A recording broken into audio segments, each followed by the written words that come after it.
Welcome back to Soulful Conversations with Modern Day Healers. I'm your host, Lizz Naughton. Today, we're going to be taking a look at life purpose as a state of being. That sounds like a lot. So let's figure out together what this possibly could mean. Go ahead and take a gentle breath before beginning. There's a question that most of us have carried at some time or some point in our lives, and that question is, what is my purpose? And usually that question comes with a kind of pressure, doesn't it? A sense that we should be doing something more or different or better. Maybe you've tied our purpose to a career, a role, something that we can point and say, that's it. That's why I'm here. But what if that purpose isn't something you do? What if your purpose is something you are? Wow. I've been reflecting on this through the work of Richard Rudd and the teachings within the Gene Keys. And what he offers is a completely different lens. Richard suggests that your purpose is not a destination, it's not a job title, it's not something waiting for you out there somewhere. Your purpose is a frequency of being. It's a quality of presence you bring into your life moment by moment. When I first thought about that, I just, I paused. I took a step back and I really took a look at the difference between getting out there and trying to do and what is my purpose and try to define all of the outside stuff to a quiet moment, taking a look inside, thinking, what if the seat of my soul, my character, my spirit, wherever I take myself, that is my purpose, and what does that look like? That contemplation was really beautiful. It also connects so beautifully with the energy of spring and the wood element in traditional Chinese medicine. And really, that's what we've been talking about in the last couple of episodes. The thing to take notice about the spring season or element, it isn't asking, what should I become? Spring simply becomes. It rises, it expands, and it grows towards the light naturally and organically. There's an intelligence in spring that doesn't force its purpose, but rather it expresses it. And you're not separate from that same intelligence.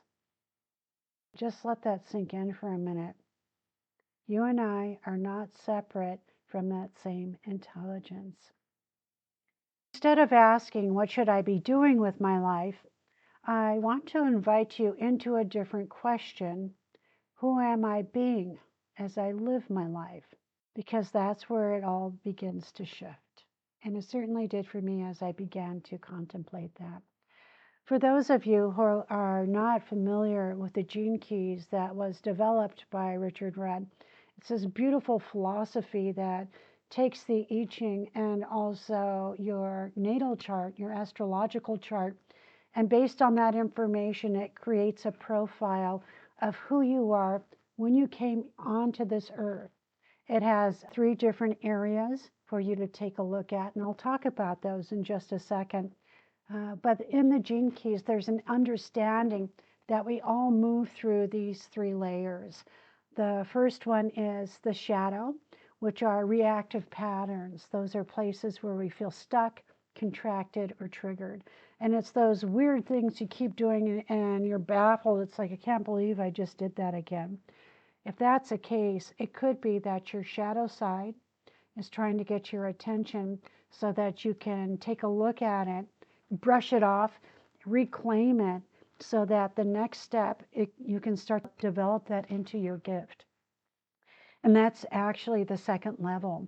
There's the gift. And it's the natural intelligence that starts to emerge when you become aware of those crazy patterns. And beyond that is the city.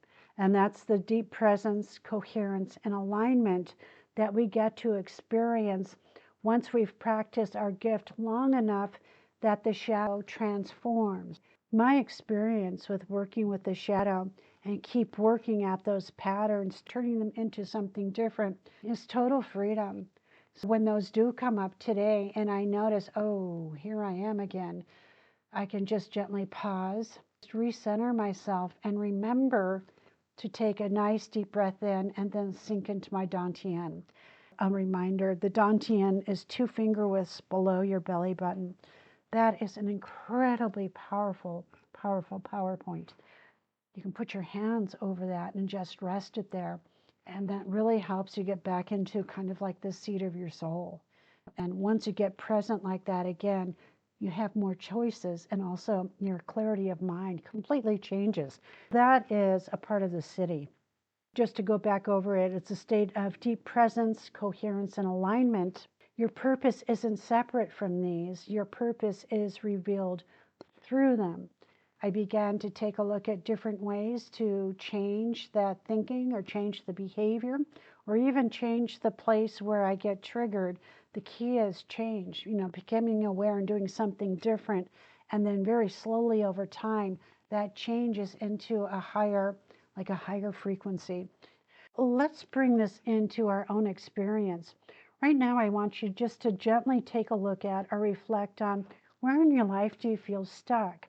Where do you notice tension, frustration, or even repetition, where you keep repeating the same things over and over again? Because that place, that pattern, that's not in the way of your purpose, that is the doorway. Just kind of let that sink in for a second. Spring teaches us that growth often begins with pressure. A seed doesn't bloom because everything is easy. It blooms because something inside of us is ready to break open. And maybe that's what you're feeling, not confusion, but activation.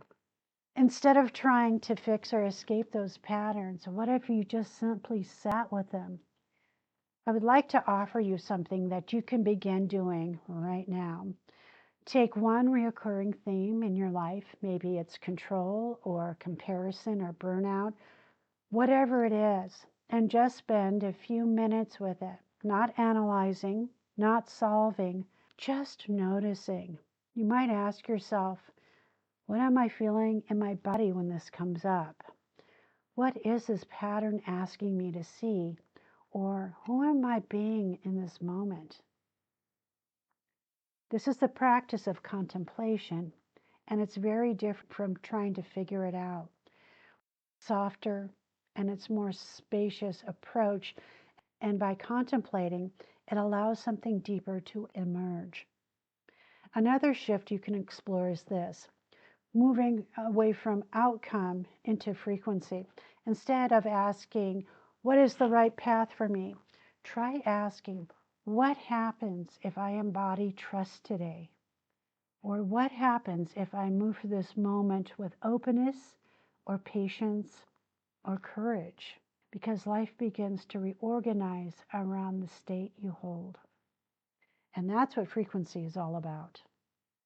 This is the quiet truth about purpose. It's not something you chase, it's something you live. And just like spring, your purpose isn't fixed. It evolves, it unfolds, and it reveals itself as you grow. So I want to leave you with this. If your purpose isn't something you achieve, but something you embody, then who are you being right now? And who are you becoming as you move forward? Man, there's so much to look at, and what a cool time of year to be pondering a state of being. If this perspective resonates with you and you're curious to explore your own unique energetic blueprint, you can get your free profile through thegenekeys.com. I'll go ahead and put that in the show notes. It offers a personalized map of your shadows, your gifts, and your higher potential. And it's a beautiful place to begin this journey of inner discovery. I don't rep the Gene Keys. I don't get a stipend for it or anything like that. I just want to share this really unique opportunity because for me, I've been following the Gene Keys for about a year and a half. And I really have to tell you, it has completely not only opened up all kinds of different opportunities for me, but it's really helped me become closer to a more authentic person within. So I wish you the best of luck. The profiles are fun and they're free, which is also really cool. Thank you for being here and for doing this work and for allowing your life to unfold in its own perfect timing. I'll see you in the next conversation of Soulful Conversations with Modern Day Healers. If you would like to connect with me, you can go ahead and write me a note or put a comment down below. If you have questions, please feel free to ask, and I always respond. Until next time, please know that you are loved and not